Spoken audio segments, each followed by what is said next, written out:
Okay, here we go. All aboard the Tour de Chooch.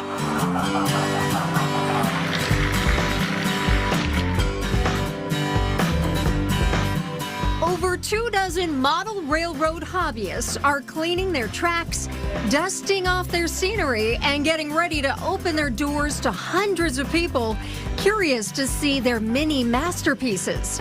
The idea for the event started in a hobby shop back in 1994. We said, you know, it would be really nice if we could figure out where all this stuff is going. So why don't we see if some of these fellas, we all know one another, if they would open up their layouts to others that also come here to the shop, and we can all share our experiences and find out where all this stuff goes. So for 30 years now, hobbyists in New Hampshire and Massachusetts participate in a free, self-guided model railroad open house the weekend after Thanksgiving. This year, there are 30 stops on the tour, and no two layouts are the same. So there's a gazillion avenues of the hobby, and Tour de Chooch will put every one of them on display. It is the greatest time of my life. I have a ball. I really do. And you meet some of the greatest people. The love affair almost always starts the same way. I got introduced through my father from the Lionel who went around the Christmas tree. I was 12 years old, and it was 1958. I asked Santa Claus for a train set. Like so many children, boys and girls, were first exposed to railroads at home under the Christmas tree and so on and so forth. And I was no exception to that. But for these model train enthusiasts, the old oval train was just a gateway into a much larger and all-consuming hobby. When you go across the bridge, you need to tell them you're coming.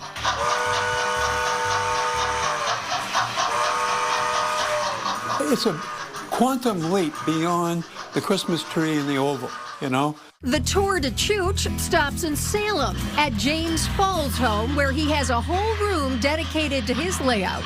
All of the structures you see and all of the vehicles, HO scale vehicles, some you can see that are manufactured, like this truck, like this sports car, but all of the construction equipment and whatnot are things that I built. It starts out with set in Vermont, and the key elements when you build a railroad, you just can't put the track down and have it go around and around.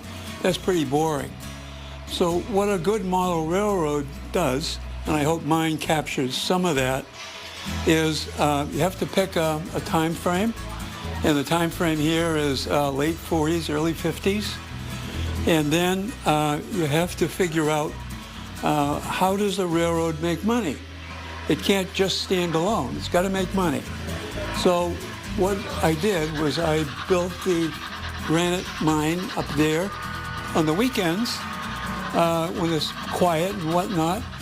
They needed some passenger traffic.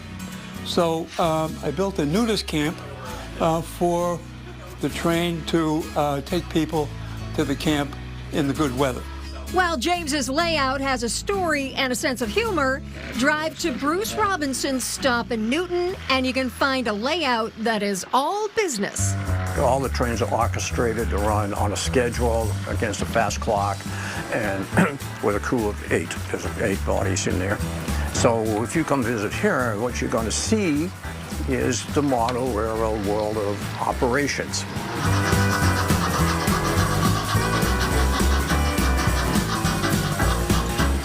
Model railroaders, they tend to have a lot of different facets that they choose. What you're seeing here, for example, this railroad, unlike others that you'll see, and this one is designed primarily for an operating scheme.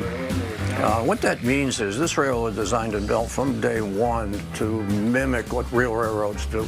Exeter's Thomas Oxnard has created a Boston Main Railroad model in his basement with museum-quality scenery surrounding it. I think when you get into model railroading, you learn about many different aspects and all the amazing things you can do. And I like to build things, so I think scenery and structures are a lot of fun.